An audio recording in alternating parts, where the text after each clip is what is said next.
But what most people do throughout their day, or I wouldn't say most people, what a lot of people do throughout their day, especially those that don't have much to do, is they sit on social media. Yeah. Social media sites like Instagram, Facebook, TikTok, bro. I got so much to say about this on here, bro. But yeah, bro, it's in this day and age, especially now that the information pool is getting larger and faker, we need to know how to navigate social media. You get what I'm saying? Yeah. So today we will be talking about preventing your identity from being cultivated by social media and the dangers if you let this happen. So, I mean, have you ever had your identity cultivated by social media? I think so, yeah. I think in the past, like unconsciously, Yeah. it played a part in it for sure. Before you were aware type stuff. Yeah.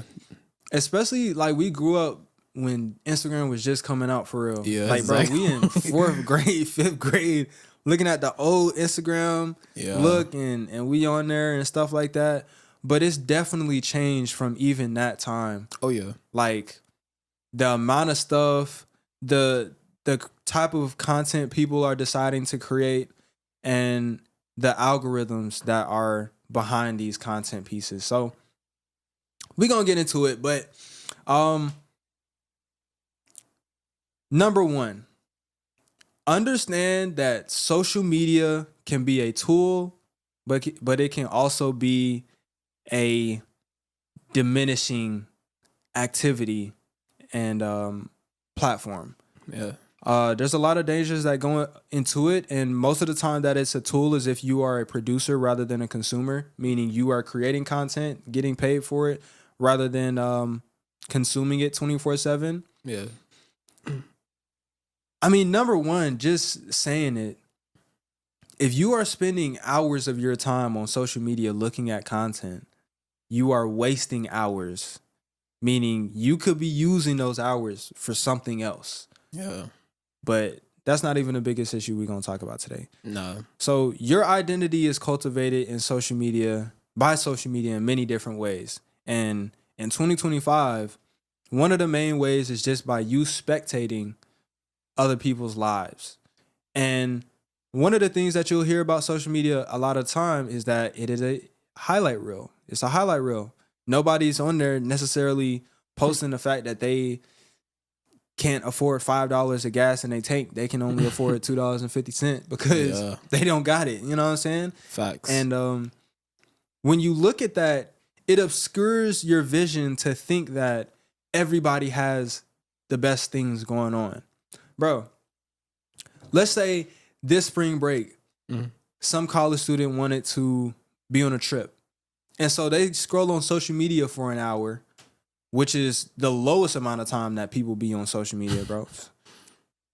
And you look at this girl on some ATV with her hand up, being like, you know that bro, they do that little same pose, bro. It's crazy. I'm annoying.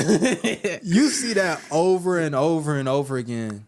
And now you like, dang, everybody out the country. Why am I not out the country?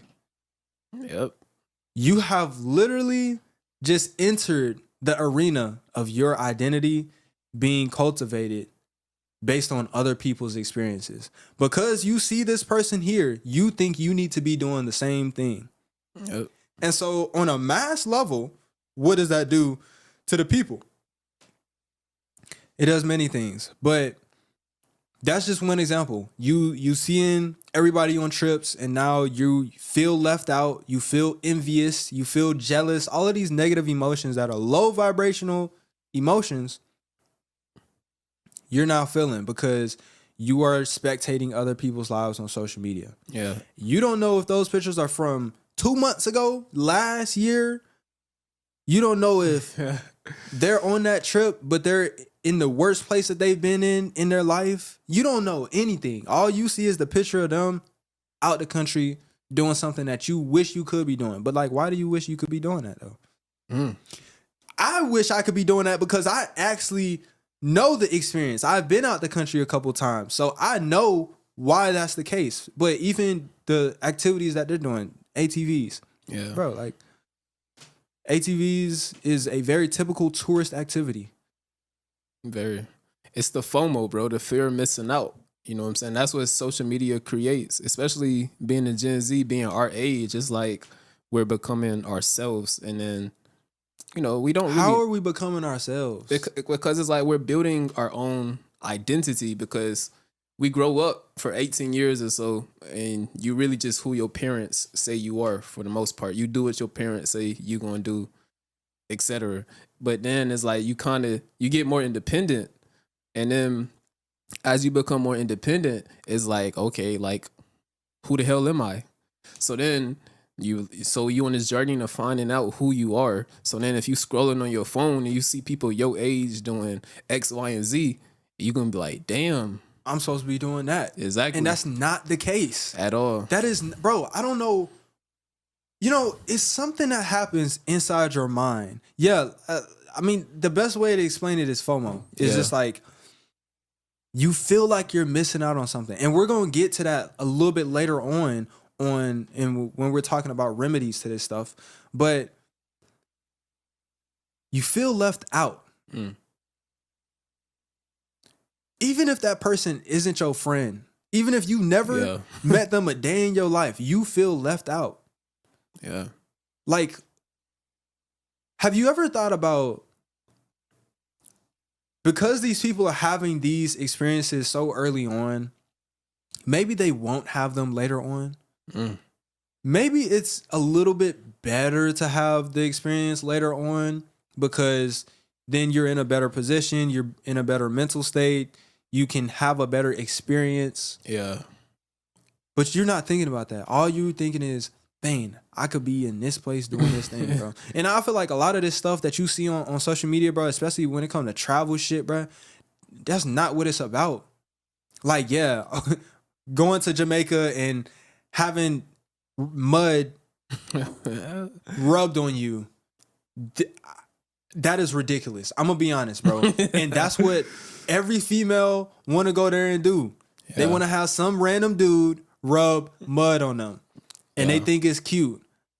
Me personally as a dude, bro, and this is getting a little bit off topic, I think it's disgusting that you would want mud rubbed over your whole entire body.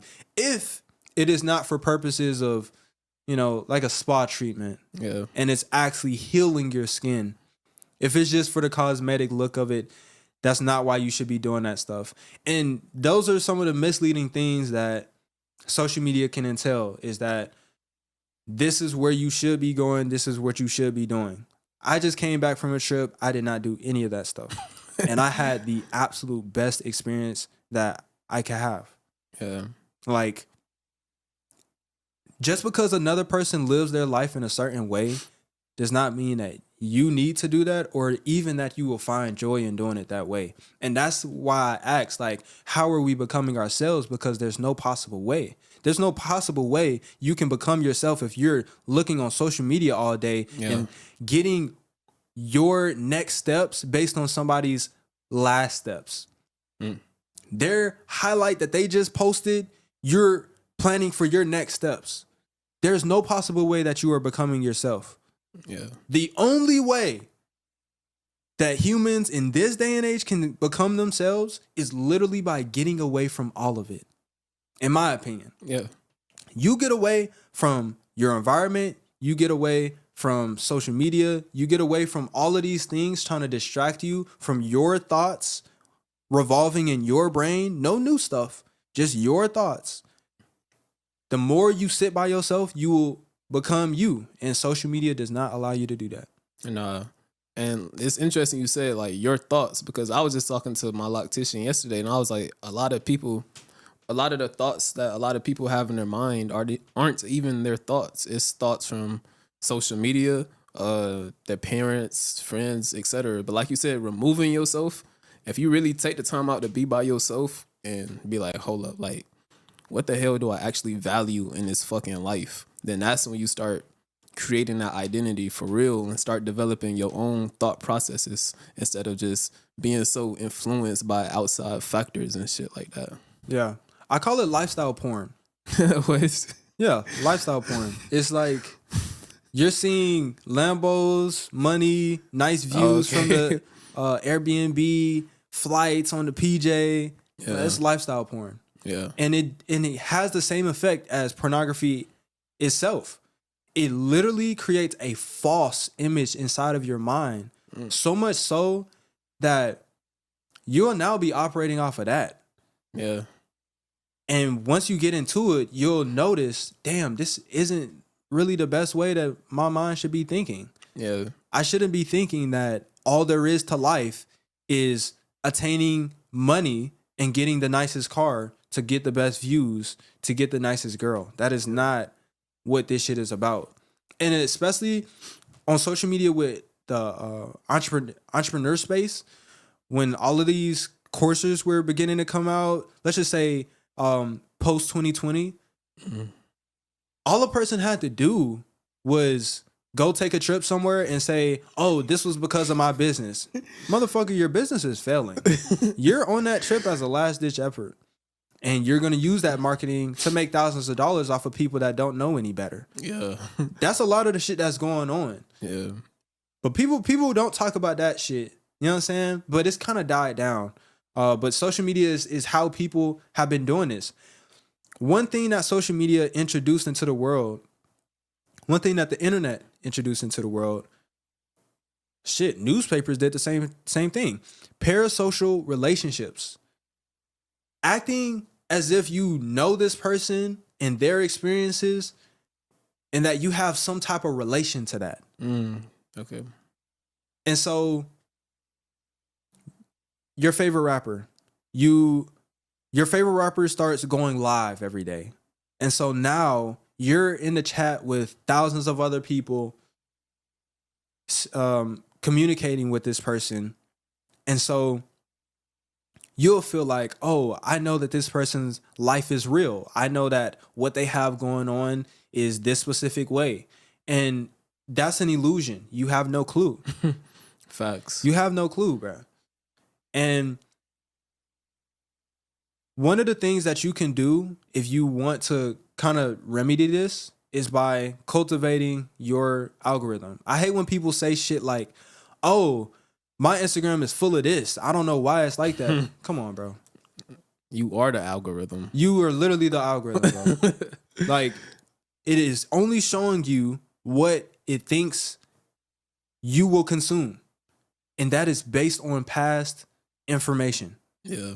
So what you can do on Instagram specifically, if your explore page is things that you would not like to see, if it's negative stuff, unfollow the negative pages. Yeah. If it is sad stuff, then click on the post and click not interested. Yeah, exactly. That is literally how you can cultivate your feed to look the way that you want it to look. So then you start consuming stuff that's actually beneficial. Personal development stuff. The Pure Intentions podcast. Like all our posts, that's all you're going to see. Okay. You're going to see stuff that's related to that as well. You're going to see stuff that is motivational. And some people's feeds look like that, rather than other people's feeds look like shit that is quote unquote adverse to them when it's not. Yeah. That's just literally what you were consuming. And that's literally nobody can, that's something that nobody can hide, bro. If you look at a person's phone and their feed look a specific type of way, you know exactly what they fucking be looking at. Yeah, facts. Bro, and it's interesting, bro, because I was actually thinking about this a couple of days ago. I'm like, why do people follow people who don't follow them back? And especially like when it comes to like the people like IG models or some shit. You know what I'm saying? Like, bro, like